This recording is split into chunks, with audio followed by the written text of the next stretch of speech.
Konnichiwa! Welcome back to my YouTube channel.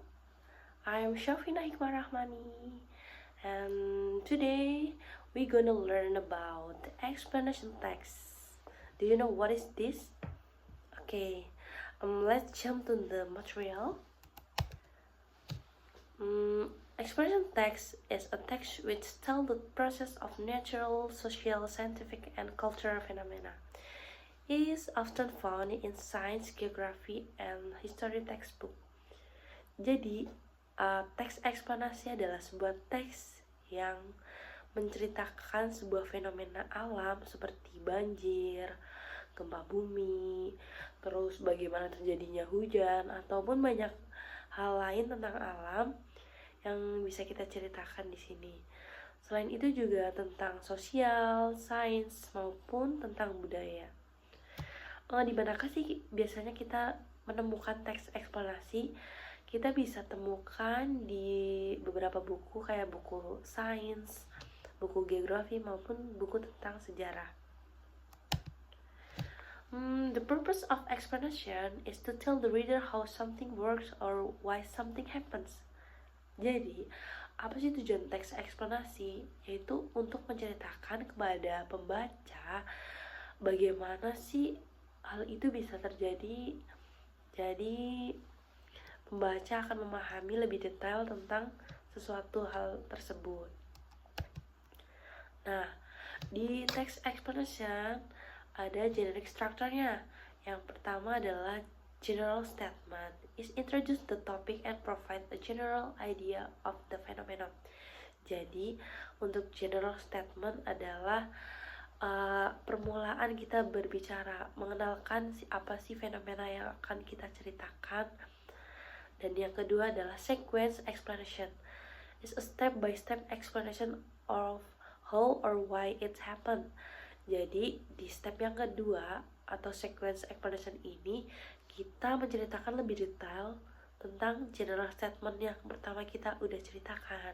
Dan yang terakhir adalah closing statement is a conclusion or summary.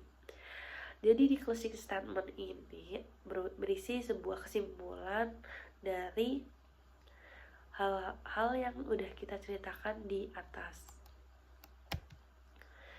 Nah, di dalam teks eksplanasi ada 3 language feature, yaitu yang pertama adalah simple present tense, yang kedua adalah passive voice, dan yang ketiga chronological connector.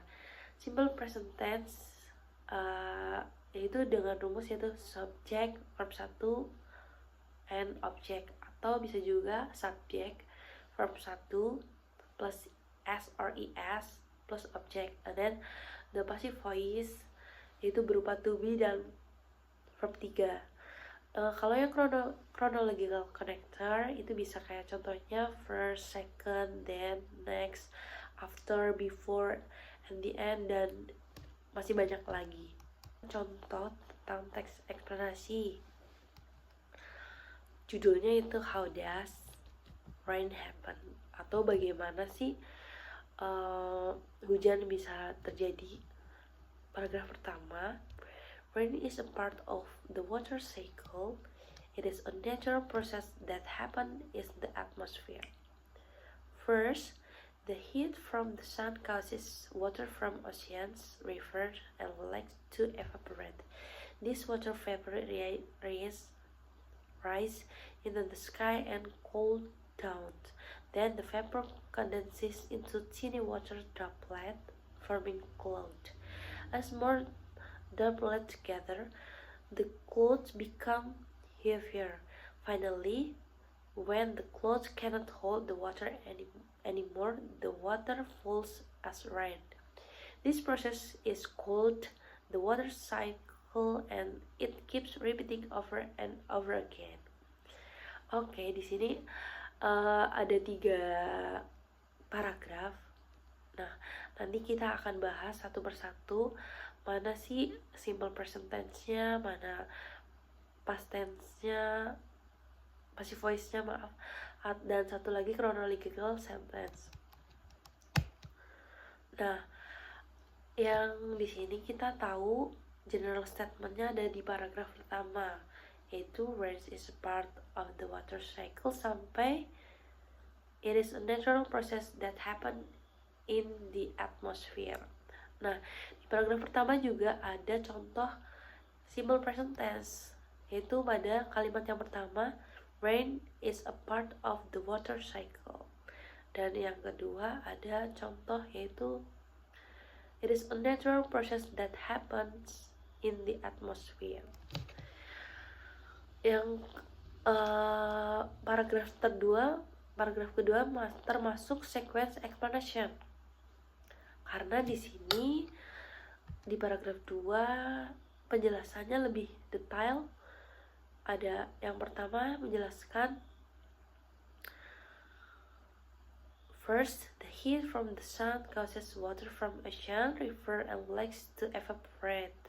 This water vapor rises into the sky and cool down. Then the vapor condenses into tiny water droplet, forming cloud. As more droplets gather, the cold becomes heavier. Finally, when the cold cannot hold the water anymore, the water falls as rain. Nah, kita juga tahu ada chronological connector. Yang saya tandai warna kuning itu adalah contoh chronological connector, itu first, then, and finally. Dan yang saya tandai warna biru itu termasuk ke passive voice karena menggunakan verb 3, yaitu contohnya di sini yaitu cannot hold. Dan yang terakhir ada paragraf 3 itu termasuk yang closing. The process is called the water cycle and it keeps repeating over and over again. Nah, di sini kita juga tahu ada passive voice, yaitu pada kalimat the process is called. Nah, kalau di sini karena menggunakan verb 3, maka hal itu termasuk ke dalam passive voice. Oke, sekian pembelajaran dari saya. That's all from me. I hope it is beneficial for us. And the last I say, wassalamualaikum warahmatullahi wabarakatuh. See you.